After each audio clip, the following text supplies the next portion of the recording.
more accurately than the normal subjective feeling of my being something merely in the world, being pushed around by it to some extent, and being able, on my own part, to push it around to some extent. A lot of different books. A stranger in the earth. A lot of different books.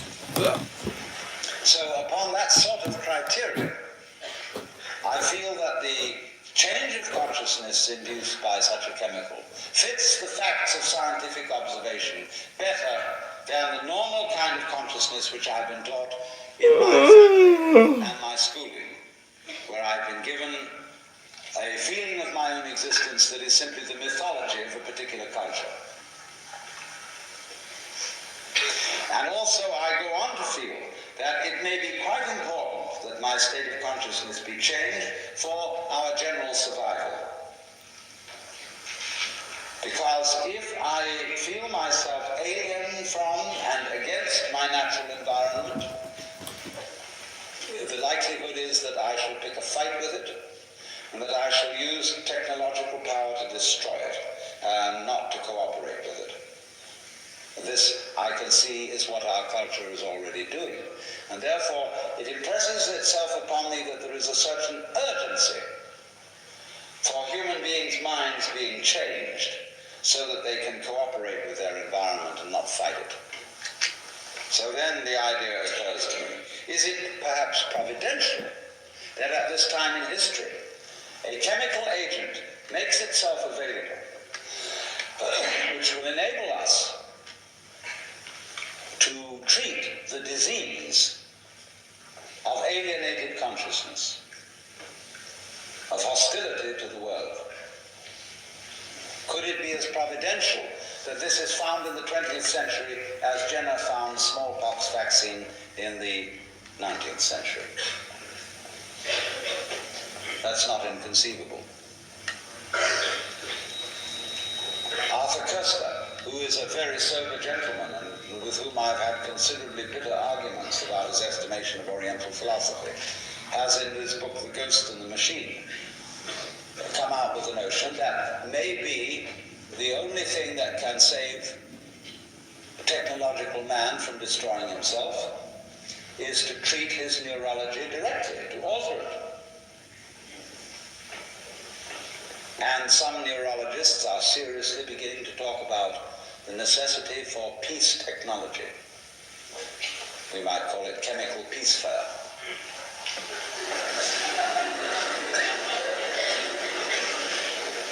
But there is among so many of us a resentment to this whole idea, because we say it means then that you are reducing the human spirit to mere chemicals. And that we cannot tolerate. I remember being at a meeting of psychiatrists, and someone was talking about the marvelous uses of things like thorazine and rezapine in treating mental disturbance. And this man said, if I ever thought that my profession of psychiatry would be reduced to giving pills, I would become a used automobile salesman. The feeling, in other words, this is a great put down on human beings. If all that you are is chemicals, so what? But our experience again and again and again in the use of these chemicals does not go along with that view. We have found that, and this has been pretty much statistically verified by people working at Silver Springs, Maryland, which is the official United States Center for Research with Psychedelics, that there is no necessary connection between taking, say, LSD and having a mystical experience. It may happen and it may not happen, because it depends on factors beyond the drug itself. It depends on to whom it is given, and under what circumstances it is given, and by whom it is given. In other words, the function of the chemical is purely instrumental. Here you've got a gorgeous piano made by Steinway Company. Beautiful, crazy. And anybody who knows nothing about playing the piano can flitter his fingers around on the Steinway, and it produces sounds that are essentially in themselves excellent, because the piano is a fine instrument, but they are not ordered in any kind of musical coherence. Give the same instrument to an expert, and he uses it marvelously. And it's exactly the same thing with psychedelic chemicals. Anybody can have a ball with them, just like anybody can have a ball looking through a microscope or a telescope. But not everyone can use them to produce religious experience or profound aesthetic experience, or, as in many cases, scientific inventiveness. It depends on what you bring to it, what you get out of it.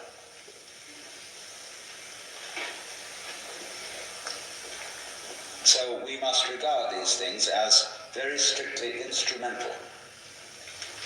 They do not do for you anything which you yourself, in a way, don't bring to it. But there always is naturally the temptation to feel that salvation lies in the bottle, salvation lies in the pill, and if we only could take this thing, we should somehow be transported.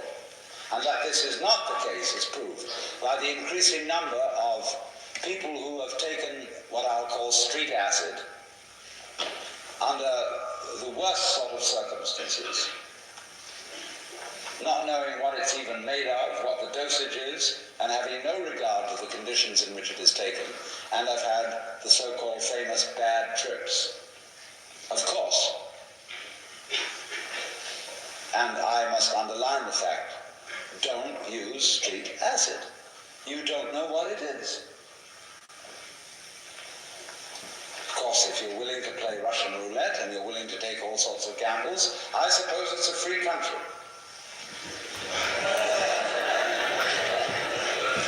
But it really isn't very sensible. You can take risks which are not under your control, and you don't know what to do with it.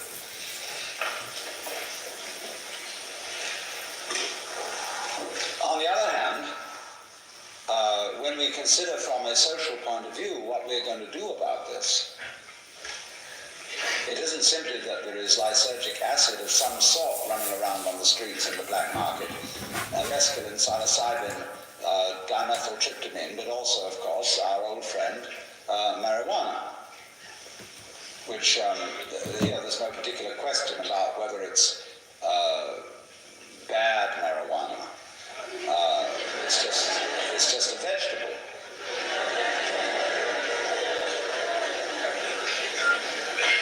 And what should be public policy with regard to these things?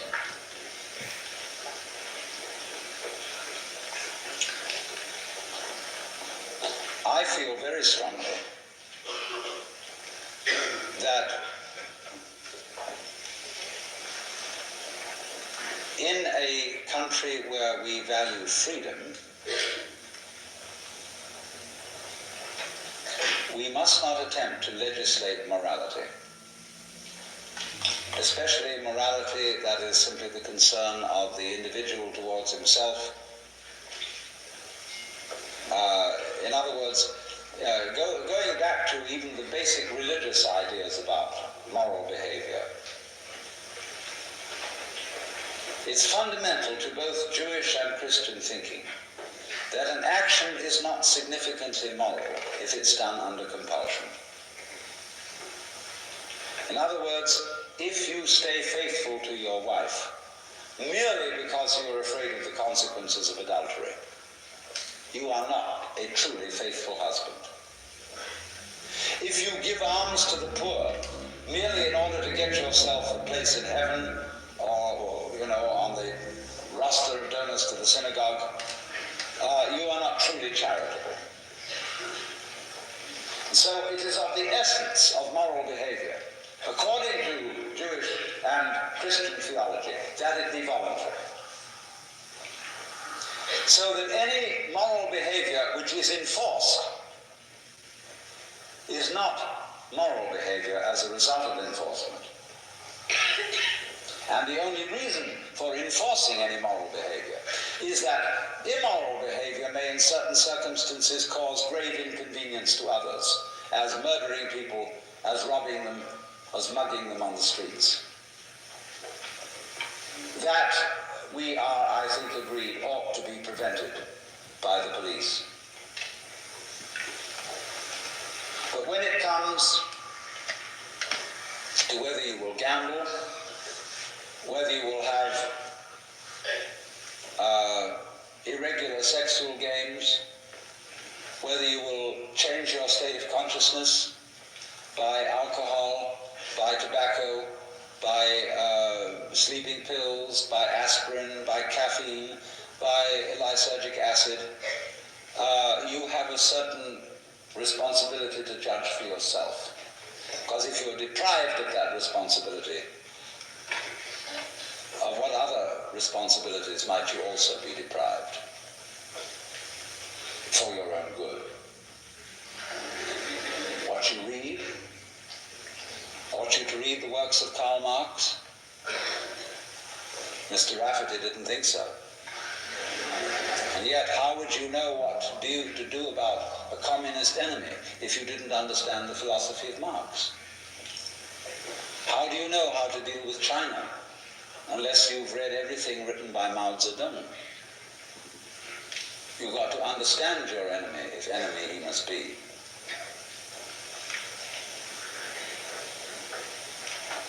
So, responsibility implies a certain freedom to take risks and to make adventures.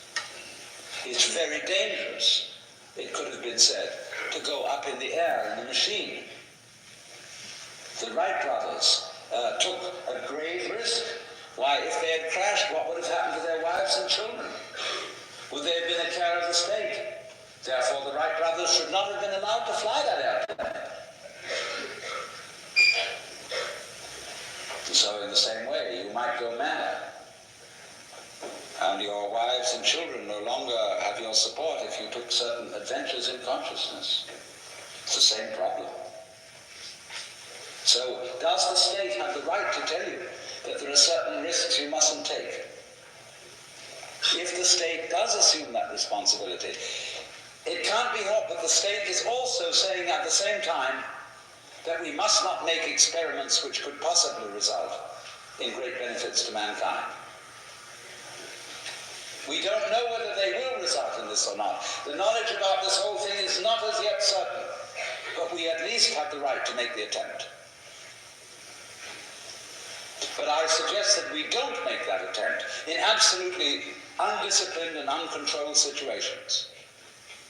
But the opposition to the use of these chemicals by politicians who are simply collecting votes and arousing all the little old ladies terrified by the sensational stories in the press, that's all that is. But the fact remains, the hard core of the fact is, that if we are going to take dangerous adventures of this kind, it should be done absolutely out in the open, with the assistance of the best scientific and psychological and religious wisdom that is available.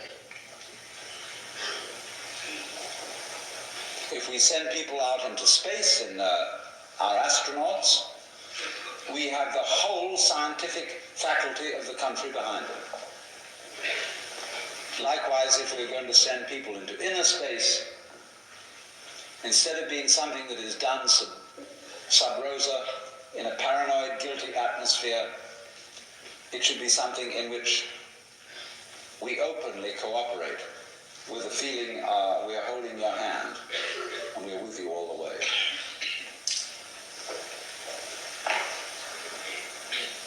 But it isn't being done like that.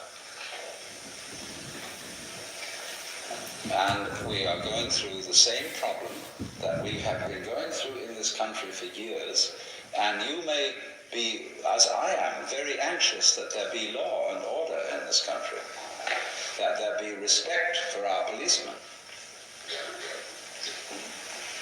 But respect for our policemen in this country ceased when Prohibition came into effect.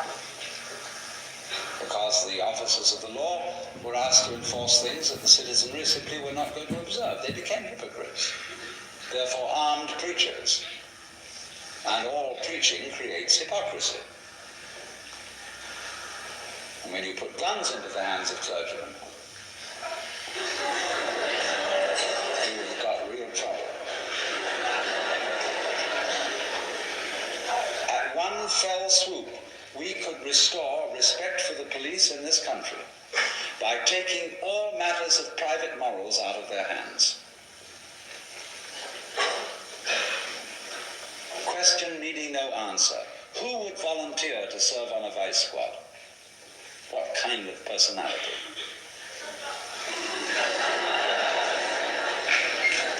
Who would volunteer to peek through holes into men's toilets to see what they're doing?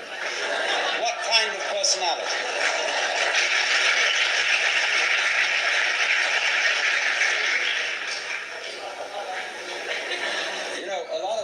We can't retrain the whole police. We can't recruit a new police force with college educations and anything you might demand. It just can't be done. It's not practical.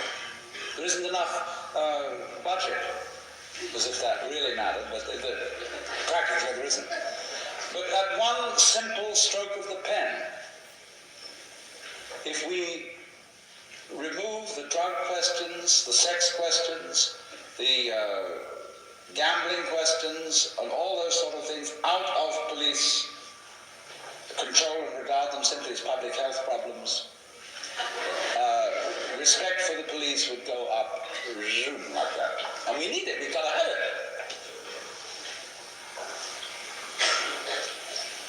Because you can't be schizophrenic about your law enforcement officers and say to them, it's your responsibility to control us in ways that we don't want to be controlled. They don't know what to do. No wonder they're confused. No wonder they start acting crazy. But you've got to get behind these people and help them. And that's really.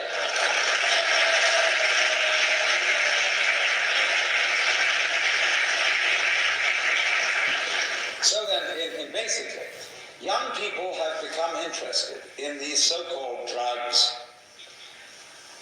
because young people, it's not that they're just out for kicks. It's so easy to dismiss the adventures of the young by saying they're out for kicks. They're just goofing off.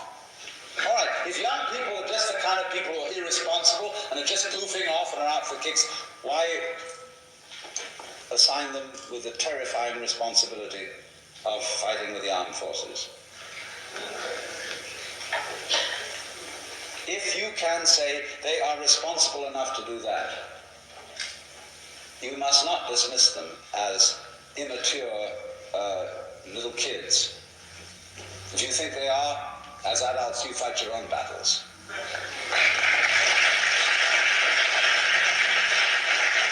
So the position is not that young people today are just looking for kicks. They are out for trying to find out what the hell this universe is about. And they're very confused. Because the answers of the old standard brand religions, while they are in a way respected, they're not plausible. The answers of science also aren't plausible, because they're sort of lacking in a sense of wonder. You know, it's all just this old mechanism stuff, and you've got to study that, and you've got to go through all these statistics, and let's make it all as dull as possible so that we'll know you're a sound scientist because you're real dull. The children don't see that. They know this universe is amazing. But the idea of God the Father, in the old sense, isn't amazing enough, and the idea of blind energy isn't amazing enough either. They're full of wonder and their excitement. They want to find out what this is. So when they get the whisper of a suggestion that if you change your consciousness in a certain way, you might find out what this is about. The reason why they go into that is not because they're just out for an idle kick. It's because they're willing to take the risk of going crazy in order perhaps to get an insight into the meaning of things. You can't put down people like that. risk of going crazy.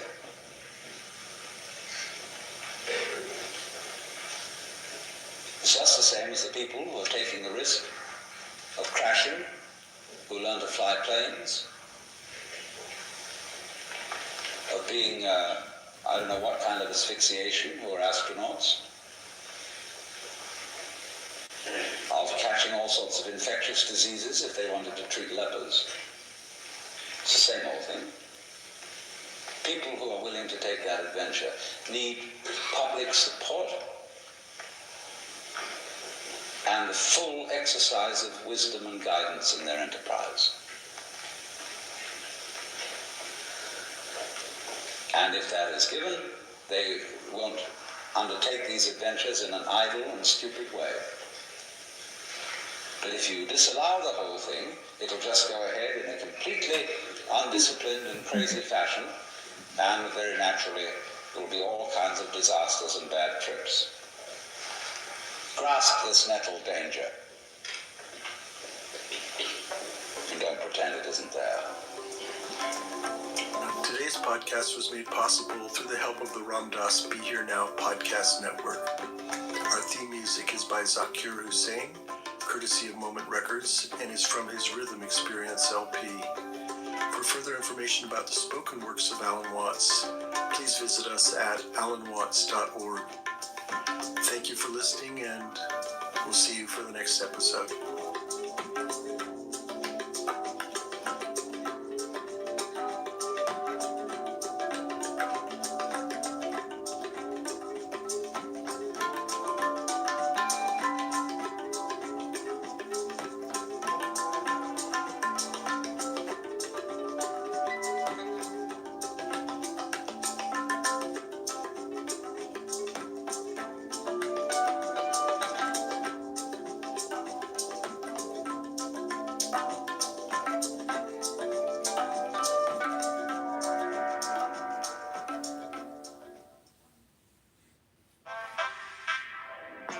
Culture evolves at the speed of light, just like your financial needs. When it comes to your money, Credit Karma keeps you in the know and ahead of the game. You can count on Credit Karma to keep up with your financial needs as they evolve. We'll help you monitor your progress and give personalized recommendations so you can make strides towards your goals and find your way to money. Intuit Credit Karma. Karma you can count on. Download the app today.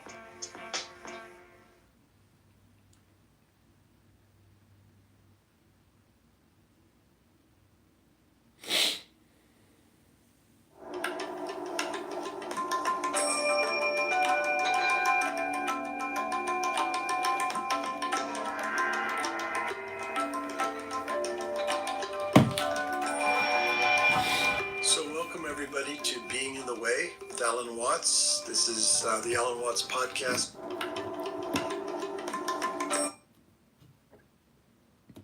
Okay, I'm going to bed. I hope you're doing well, Ben. Thanks for listening. Have a good night. Have a good weekend, bye.